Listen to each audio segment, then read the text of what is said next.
Zohran Mamdani has accomplished in his first 2 weeks in office is absolutely crazy. I'm going to urge you to stay to the end of this because he's doing so much in just 2 weeks. And I'm going to preface this by saying this is what we will get when we elect progressives. This is not what we will get when we elect centrist Democrats and Republicans, because centrist Democrats and Republicans are all bought and paid. And when those winning candidates take office, they spend their entire tenure meeting with their donor base, doing their bidding, and they listen to their donor base, corporate base, wealthy base, tell them who they need to appoint and put in certain city positions to advance corporate and wealthy interests. But when you're Zohran Mamdani and you only take money from people like you and me, well, here we go. So, universal child care, 2K and 3K expansion. Mamdani prioritized child care by securing $1.21 billion from New York State to initiate the 2K program and stabilize the 3K system.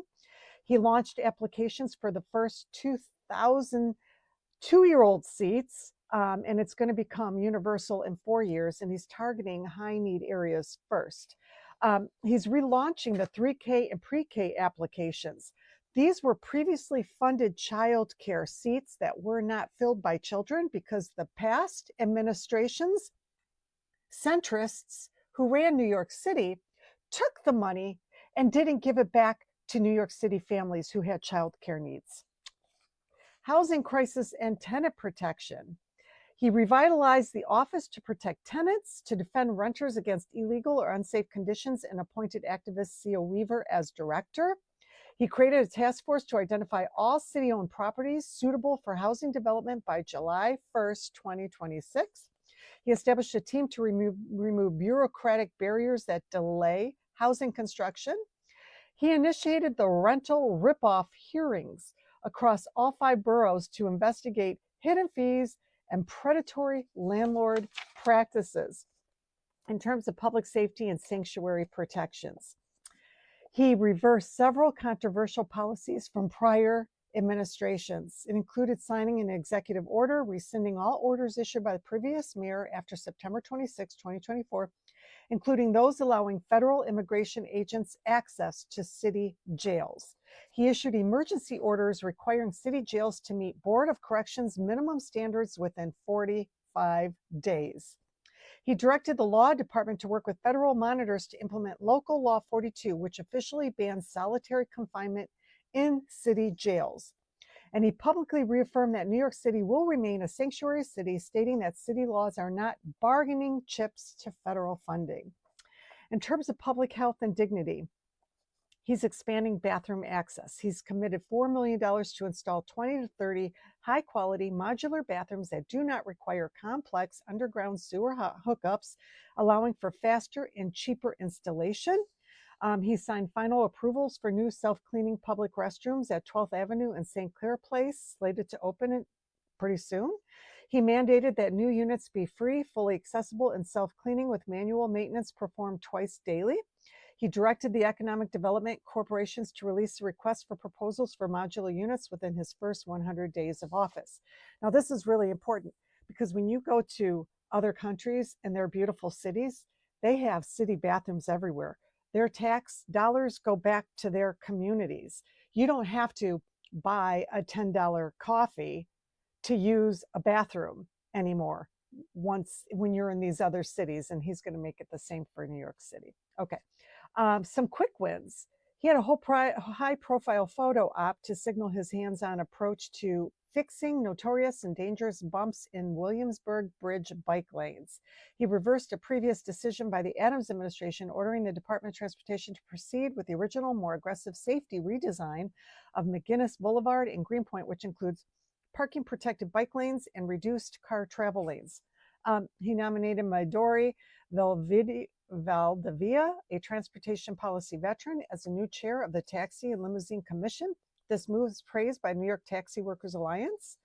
For civil rights and racial equality, Mamdani committed to releasing the city's first preliminary racial equity plan within his first 100 days. This plan, mandated by a 2022 charter revision, was long delayed by the previous administration. Chief Equity Officer appointment, he appointed longtime organizer and attorney Afua Ada Mensah as a Chief Equity Officer and Commissioner of the Mayor's Office of Equity and Racial Justice.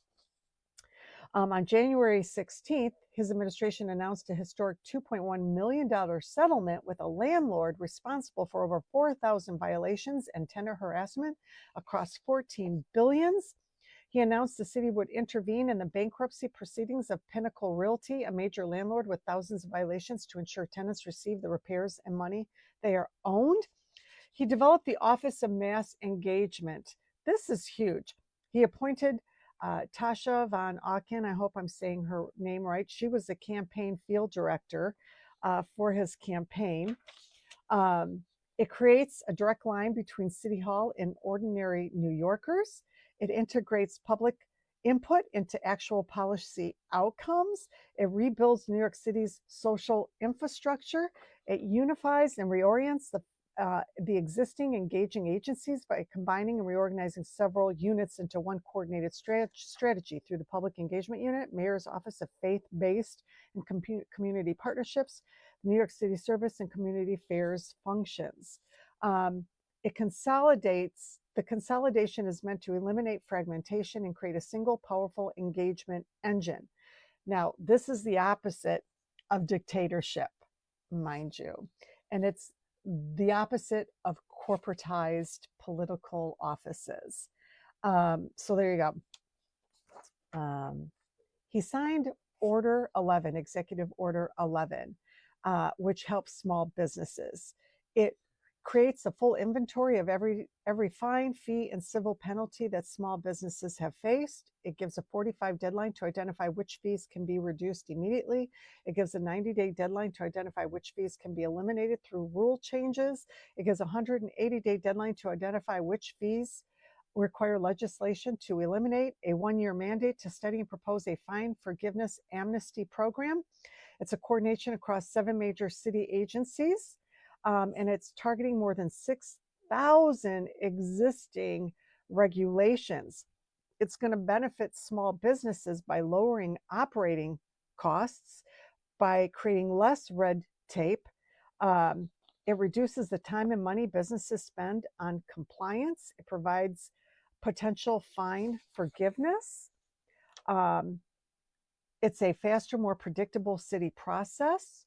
And it's a shift in how New York City treats small businesses. Mamdani also announced that New York City is suing MotorClick, a delivery app platform that integrates orders from DoorDash, Uber Eats, and Grubhub. The lawsuit alleges that money is stolen from delivery workers' paychecks. It violates New York City's minimum pay rate law. It charged workers a $10 fee for canceled order. It deducted the full cost of refunded orders from workers' wages. It withheld tips and other earnings.